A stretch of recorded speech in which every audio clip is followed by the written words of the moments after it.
항상 기도하고 낙심 말라 하는 제하에서 오늘 말씀을 우리 함께 상고하면서 은혜를 나누고자 합니다. 오늘 말씀의 키포인트 몇 가지가 있어요. 첫째는 항상 기도하라는 거예요. 항상 기도. 이거는 끊임없이 기도하라. 어떤 문제가 이루어질 때까지 끊임없이 계속해서 기도하라. 첫 번째 의미가 그렇게 생각될 것 같아요. 그런데 그렇다고 해서 그렇게 항상 기도한다고 해서 다른 것들은 다 올스톱하고 아니면 다 뒤로 미루어 놓고 오직 기도에만 전념하라. 여기선 키포인트가 그게 아니에요. 그냥 항상 기도해야 된다는, 항상 기도. 그러니까 내가 잘 나갈 때에도 기도해야 되고, 또 내가 힘들고 어려울 때에도 기도해야 되고. 그런데 사람들은 잘 나가기 때문에 기도 안 해요. 그쵸? 내가 잘 될 때 기도 안 한다고. 저도 가만 생각해 보면 기도를 제일 많이 할 때가 언제였나? 저에게는 중학생, 고등학생, 대학생 시절이었어요. 그때 정말 기도 많이 했어요. 시간을 정해놓고 기도하고, 그리고 토요일이면 항상 산에 올라가서 밤을 새워 기도하고. 이게 중학생 때, 고등학생 때, 대학교 다닐 때 항상 그런 생활을 했어요. 그런 생활을. 그리고 제가 중학교 다닐 때에는 토요일에 우리 학생의 모임이 있었는데 저녁에 그러면 가면 예배가 7시부터 예배다. 그러면 6시에 모여요. 6시에 그럼 뭐 하느냐? 그러면 찬송해요. 찬송. 근데 그때는 이렇게 밴드 이런 거 없었잖아요. 무조건 찬송만 하는 거잖아요. 그러니까 찬송만 하다 보니까 이게 목도 아프고 잘 안 되는 거예요. 그러니까 어느 날부터인가는 갑자기 기도하는 거예요. 기도. 그래서 모여들면 누가 일어나서 기도하십시오. 이번엔 누가 기도하십시오. 대표 기도를 계속 시키는 거예요. 돌아가면서 한 사람이 사역하면서 계속 기도시키는 거예요. 그러면서 은근히 나를 불러주기를 또 기대하고 앉아있는 거예요. 나도 일어나서 기도하고 싶어서. 저는 중학교 1학년 때인데 그때 고등학교 다니던 그 선배 갑자기 중학교 1학년인 저를 부르더니 기도하려는 거예요. 근데 다른 사람들이 다 의아해했어요. 고등학생들도 많고 나는 이제 올라왔는데 나를 시키는 거예요. 근데 저는 어릴 적부터 훈련이 돼 있잖아요. 가정 예배 드리면서 늘 어머니 기도하시던 거 들으면서 또 우리가 대표 가정 예배 때는 항상 돌아가면서 기도했으니까 5살 때부터 대표 기도한 사람이니까 일어나서 스스럼 없이 기도를 잘했어요. 그래서 그 기도 때문에 제가 일약 스타가 된 거예요. 어떻게 1학년짜리가 저렇게 기도 잘하느냐고. 다른 사람들은 기도시키면 쭈뼛쭈뼛하고 못하기도 하고 안 한다고 손살해치기도 하고 제발 시키지 말라고 그렇게 그러는데도 나는 아랑곳 없이 기도하고. 그러니까 교회에서는 제가 중학교 1학년 때부터 유명 인사가 됐어요. 기도 때문에. 근데 그 기도가 들어보면 알잖아요. 이게 정말 기도를 통해서 사람들이 저 사람의 어떤 신앙 정도를 알고 저 사람의 그 순수한 마음을 알고 진실되게 기도하는지 아니면 그냥 미사여구 섞어가면서 그냥 남들 듣기 좋으라고 기도하는지 그게 다 드러난단 말이에요. 그래서 고등학교 선배들이 와가지고 참 기도 잘한다고 참 칭찬을 많이 들었어요. 제가 이렇게 설교를 준비하면서 그런 칭찬 들었던 이유가 뭘까? 저는 기도에 대한 체험이 있는 거예요. 체험을 통해서 기도를 터득한 거예요. 어릴 적부터. 그래서 기도하면 하나님이 듣고 계신다. 기도하면 하나님이 들어주신다. 이걸 그냥 저는 어릴 적부터 이렇게 학습이 되어 있는 거예요. 학습이. 참 좋았던 게 저희 어머니는 기도하면 그 기도에 대한 응답을 꿈으로 보든지 아니면 환상 중에 보든지 아니면 다른 분이 와가지고 우리 어머니 찾아와서 내가 이러이러한 응답을 받았는데 집사님 이런 건 어떤 거야? 그러면서 그러면서 서로 집사님 그런 문제는 사실은 제가 얼마 전에 하나님 앞에 응답을 받았는데 이게 도대체 뭔가 그랬는데 아마 집사님 기도 응답에 대한 걸 하나님이 제게 보여주셨나 봐요. 그러면서 대화하고 그러는 걸 어릴 적부터 그냥 앉아서 들었던 거예요. 그러니까 우리 어머니는 늘 기도하시던 그런 모습을 자녀들에게 보여줬으니까 어머니가 기도하면 된다 하는 그런 자연스러운 믿음이 우리 가운데 생겨 있었던 거죠. 그때는 참 지금 생각해 보면 이렇게 녹록지 않던 그런 시대였어요. 풍성한 먹을 게 많고 이런 게 아니에요. 제가 명동에서 태어났자고 그러잖아요. 그러다가 저쪽 답심리 그쪽으로 이사 갔어요. 그래서 거기서 생활하면서는 이 문화가 확 달라지더라고요. 그래서 그때 답심리 그때 거기서 전농동 여기서 살 때 그때 때가 되면 자루 하나 들고 거기서부터 저 동대문까지 가는 거예요. 걸어가면 꽤 걸어가요. 근데 동네 아이들이 모여서 자루 하나씩 들고 가는 거예요. 왜 갔냐? 그날 거기서 밀가루를 배급해 주는 날이야. 가가지고 밀가루 받아오느라고 그냥 동네 아이들이 다 같이 가서 거기서 밀가루 주면 그거 푸대자루에 메고 오고 그랬어요. 한 녀석이 또 자전거 가지고 있으면 거기다가 먼저 실어가지고 보내기도 하고 그거 가지고 뭐 하느냐? 그거 가지고 막 밀가루 볶고 그 다음에 거기 뉴스가 있잖아요. 그런 거 넣고 막 볶으면은 그 고소하고 맛있었어요. 막 그런 것도 먹고 그만큼 우리 삶이 아직 우리나라가 경제 개발 5개년 박정희 대통령께서 그런 거 하고 산업화 시키고 이제 그런 것들이 이제 중학생 되면서부터 그런 것들이 나라의 어떤 변화가 일어나기 시작하고 그 이후부터 무슨 수출 몇 억불 수출 탑 이런 것들 칭찬하고 그러는 뉴스 보고 자랐기 때문에 이 나라가 한참 부흥하고 잘 되고 그러는 것들을 처음 밑바닥에서부터 이렇게 체득하면서 봐왔기 때문에 제가 중학생 때 녹록지 않았어요. 삶이 그렇게 풍성하지 않았다고요. 모든 사람들이. 그런데 그럴 때 내가 기도를 가장 많이 했구나. 곰곰이 제 인생 라이프 쭉 한번 이렇게 점검해 보니까 그때가 제가 기도를 제일 많이 했던 때예요. 그리고 기도가 재미있었어요. 밤새도록 밤에 토요일 날 밤에 올라가서 밤새도록 기도해도 기도가 재밌어요. 재밌고 기도하고 나면 마음에 평안이 있고 기쁨이 있고 그 한 주간이 또 기대가 되고 이랬어요. 대학생 때까지 그러고 지냈어요.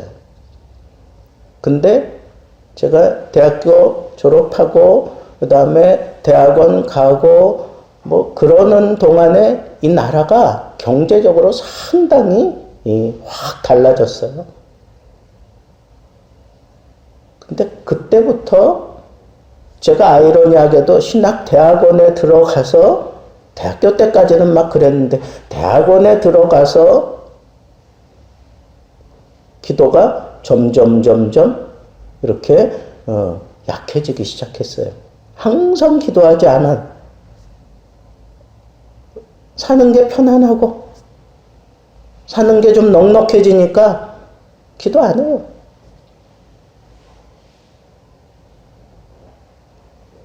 또 반대로 나는 최선을 다했고 정말 하나님 뜻대로 살아보려고 막 발버둥 쳤는데 근데 생각지 않은 어려움이 갑자기 그냥 막 앞을 가로막으면서 나로 하여금 앞으로도 못 나가게 하고 뒤로 갈 수도 없게 하고 그냥 어떤 함정에 빠진 것 같은 그런 심각한 상황 속에 나를 하나님이 막 다루어 가시면서 그렇게 집어넣어 버리니까 그때도 기도 안 해. 이상하죠? 그때도 기도 안 하더라고.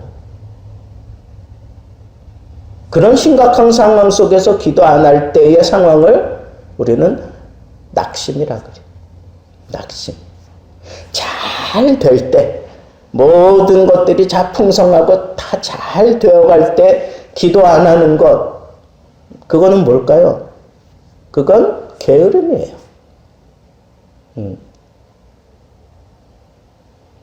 엄밀히 얘기하면 하나님과의 사귐을 내가 뒤로 하는 거예요. 하나님과의 사귐을 뒤로 하고 세상이 나에게 주는 그런 기쁨, 만족함 이런 것들을 추구하며 사는 거예요. 그래서 기도 안 하고 낙심해서 기도 안 하고. 근데 오늘 문제는 이 사귐의 문제가 아니라 이 낙심의 문제를 우리 주님께서 다루셨기 때문에 여기에만 집중하겠습니다. 낙심에만 집중해서 말씀을 좀 나누도록 하겠습니다. 예수님께서 이 상황을 정확하게 우리에게 각인시켜 주시려고 비유를 드셨어요. 비유. 한 과부가 있다. 여기 한 과부 그랬으니까 여러분 이 과부는 한마디로 얘기하면 의지할 데가 없다는 거야. 의지할 데가 없다. 그런데 이 과부에게 있는 문제가 뭐예요? 내 원수에 대한 원한을 풀어달라고 하는 거예요. 원수에 대한 원수는 뭐예요? 상대편이잖아. 상대편. 상대편이 나를 심각하게 막 다루어가면서 나를 이런 죄인으로 만들어 놓은 그 원한을 풀어달라는 거예요. 야, 하나님 앞에서 지금 이 과부가 기도하는 건 기댈 데가 아무것도 없는 그런 사람이 지금 심각한 일을 당한 거예요. 원수가 나를 심각하게 지금 다루고 있는 거예요. 근데 억울한 거예요. 누구에게도 이걸 내려놓을 게 없는 거야. 누구에게도 이걸 부탁할 사람도 없고 그 누구도 나에게 관심조차 갖지 않는 그런 사람의 과부예요. 근데 이 과부가 내가 할 수 있는 일은 이거밖에 없다. 내 억울함을 푸는 일은 이거밖에 없다. 그리고는 재판장을 찾아가요. 재판관을 찾아가는 거예요.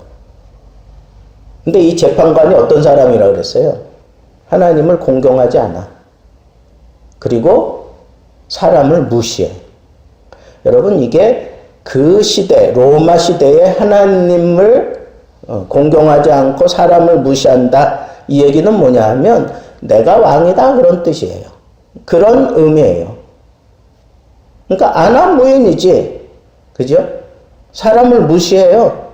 사람 거들떠 보지도 않아. 그리고 하나님을 공경하지도 않아요. 그런데 얼마나 많이 무시를 당했을까요? 과부인데 아무것도 힘이 없는데 이런 사람을 무시하고 하나님 공경하지 않는 사람들의 특징이 뭘까요?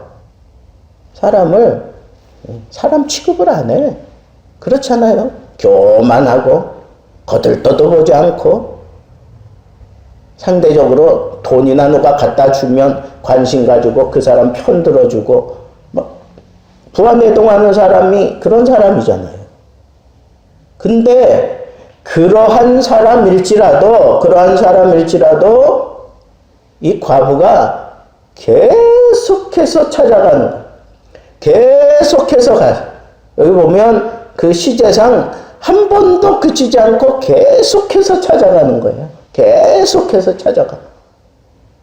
그래서 내 원수를 풀어달라고, 내 원한을 풀어달라고 그냥 계속 찾아가니까 처음에는 이 재판관이 무시하고 거들떠도 보지 않다가 나는 하나님도 두렵지 않고 사람도 무시하는 그런 사람인데 이 과부가 나를 괴롭게 한다.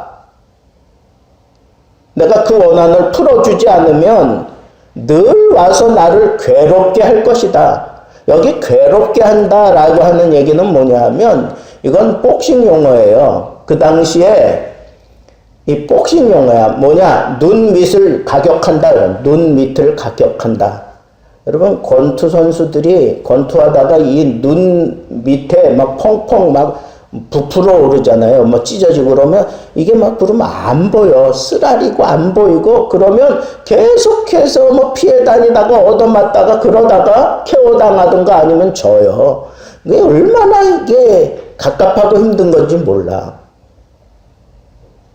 근데 이 과부가 지금 계속 찾아와서 나를 가격한다는 거예요. 계속 때린다는 거예요. 그러면 어떤 일이 벌어지겠어요? 응?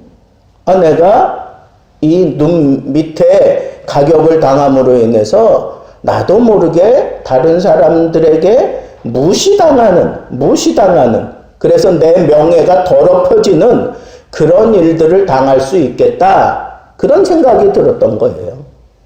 또 아니면 내가 그냥 모른 척하고 그냥 내버려두면 이 과부로 인해서 생각지 않은 어떤 일들이 터져서 내가 손실을 보겠다, 손해를 보겠다 하는 생각이 탁 들은 거예요. 그러니까 더 이상 견딜 수가 없다는 거예요. 이거 들어주지 않다가는 내가 무슨 일을 당할지 모르겠다 하는 그런 생각이 드니까 스스로 어떻게 했어요? 내가 이 원한을 풀어줘야 되겠다. 그리고 그 과부를 들어주잖아요. 그런데 말씀의 초점이 뭐예요? 기도에 대해서 예수님이 말씀하는 거잖아요. 그러면서 하물며 하늘 아버지께서 택하신 자들의 그 원한을 속히 풀어주시지 않겠느냐. 여기서 가장 중요한 키포인트는 뭐예요? 하물며예요. 하물며. 응? 인간도 그렇게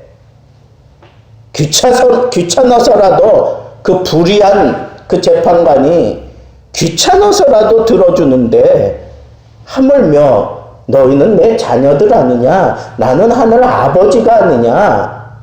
그런데 너희들의 그 괴로움과 그 원한을 속히 풀어주시지 않겠느냐? 결국은 뭐예요? 오늘 이 비유를 통해서 우리 주님이 말씀하시는 포인트는 너희들 항상 기도하라는 거. 근데 항상 기도하는데 방해물이 있어요. 항상 기도하지 못하게 만드는 첫 번째는 낙심이에요. 낙심. 여러분, 낙심이라는 마음이 떨어지는 거야. 툭 떨어져 버리는 거예요. 그거 끌어올리려면 이건 심각한 싸움을 해야 되는 거예요. 근데 그 낙심이 왜 낙심하게 되죠? 왜 낙심하게 돼요? 시편에도 보니까 내 영혼아 내가 어찌하여 낭망하며 어찌하여 불안하여 하는 거. 너는 하나님을 소망하라. 옛날에는 하나님을 바라라 그랬어요. 바라고 소망하는 것은 하나님을 본다는 거예요. 그런데 하나님을 보는 사람은 항상 기도하게 돼 있어요. 근데 하나님에게서 그 시선을 거두어서 세상을 보고 지금의 상황을 보면 그 사람은 낙심하게 된다는 거예요. 낙심하게 된다는 거예요. 그러니까 여러분, 항상 기도하려면 우리는 낙심하지 말아야 돼요. 그 낙심하지 않는 비결은 뭐예요? 하나님을 바라는 거예요. 하나님을 소망하고 하나님을 보며 사는 거예요. 그리고 이렇게 낙심하게 되면 이게 한번 이렇게 낙심했던 사람은 그런 상황이 또 오면 쉽게 낙심해. 또 쉽게 낙심해요. 그러면서 그 사람 마음속에 뭐가 스며드느냐 하면 패배주의가 들어가. 패배주의. 에이, 나 같은 사람이 뭘 할 수가 있겠어? 나는 요만한 일에도 넘어지는 사람인데 나에게 무슨 소망이 있어? 나는 항상 기도할 수 없어. 나는 이 낙심의 상황을 나는 벗어날 수가 없어. 나는 성격적으로 그래. 나는 태생적으로 그래. 그러면서 이 패배주의가 그 사람 가슴에 팍 박혀가지고 기도 못하게 한다는 거. 기도 못해요, 그런 사람들은.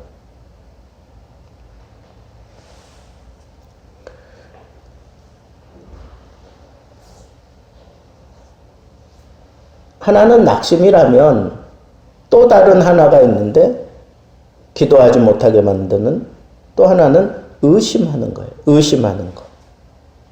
우리가 하나님 앞에 응답을 받았는데도 불구하고 의심해요. 이거 정말 받은 거 맞아? 응? 내가 이렇게 기도했는데 하나님이 말씀했어요. 받은 것을 이미 받은 줄로 믿어라. 믿은 것은, 구한 것은 이미 받은 줄로 믿어라. 그게 가슴에 팍 와 닿아요. 근데 돌아서면 정말 그럴까? 정말 그렇게 될까? 이게 왜 그래요? 이런 의심이 왜 자꾸 도져요? 왜 자꾸 의심이 이렇게 일어나요? 왜 그래요? 그것도 주님에게서 시선을 떼고 자꾸 나를 공격하는 그런 바람을 보고 물결을 보고 그냥 물속으로 빠져들어가던 베드로가 딱 그 짝이에요. 정말 주님이시라면 나로 하여금 오게 하소서, 오라고 하십시오. 물 위를 걸어가겠습니다. 호기 좋게 그래서 예수님이 오라 그랬잖아요. 그랬더니 뛰어내렸어. 믿음을 가지고 뛰어내렸어요. 그리고는 걸어가는 거예요. 그런데 성경에 보니까 바람을 보고 물결을 보고 빠져 들어가기 시작한 거예요. 예수님께서 급히 와서 그 베드로를 딱 잡아채고 배 위로 올라가면서 한 말씀 하셨어요. 믿음이 작은 자야, 왜 의심하였느냐. 우리 주님에게서 눈을 떼는 그 순간 모든 상황들은 다 의심의 바람으로 나에게 덮쳐오는 거예요. 마귀가 그렇게 만들어요. 세상이 그렇게 만들어. 정욕이 그렇게 만들어요. 그러니까 여러분, 두 가지, 낙심하고 의심하는 것, 이 두 가지가 우리로 하여금 항상 기도하지 못하게 만드는, 항상 기도 생활을 하지 못하게 만드는 그런 두 요소인데, 이 두 가지 다 낙심도 주님을 바라보지 않기 때문에 낙심해. 의심도 주님에게서 시선을 떼고 세상을 바라보면 의심하고 물속으로 빠져 들어가게 될 수밖에 없는 거예요.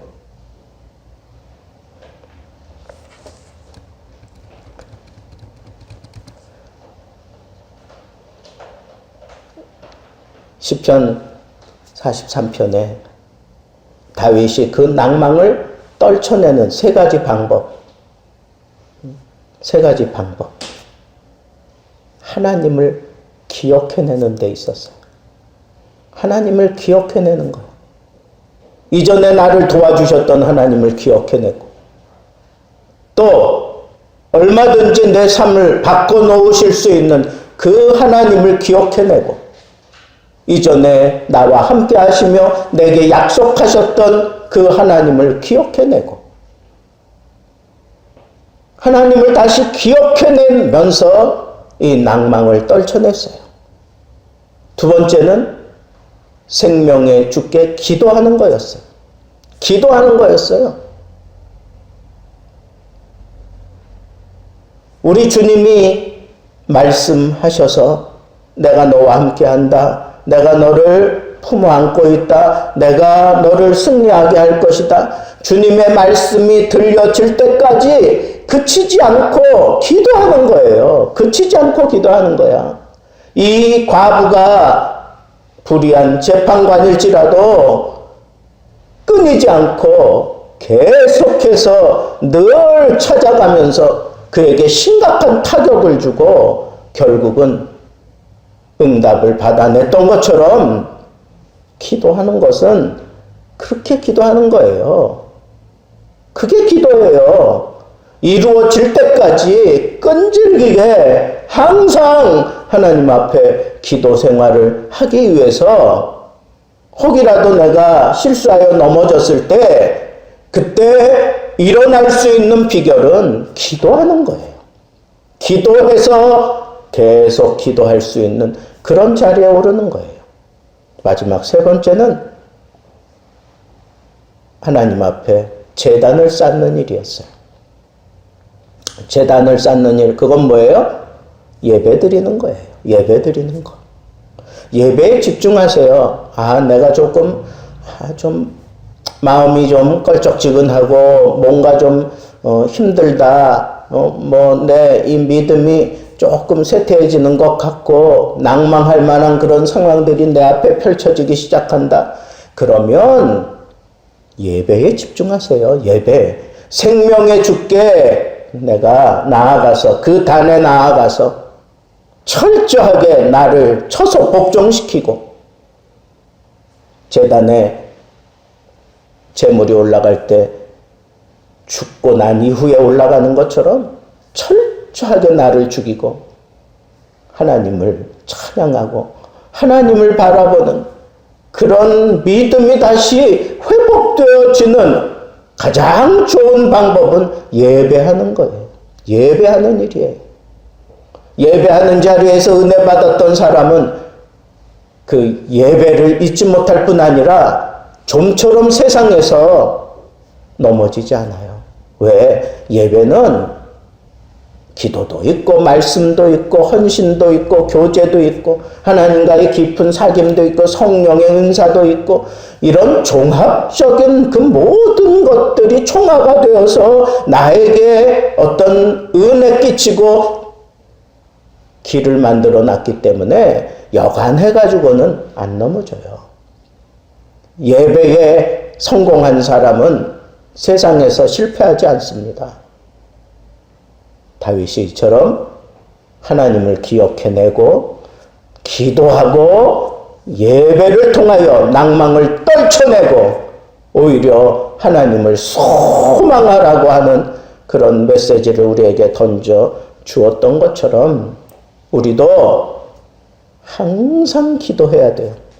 항상 기도하지 않으면 낙심하게 돼 있어. 항상 기도하지 않으면 의심하게 돼 있어. 항상 기도하지 않으면 우리는 실패하게 돼 있어요. 그러니까 우리는 항상 기도해야 돼. 항상 기도해야 돼.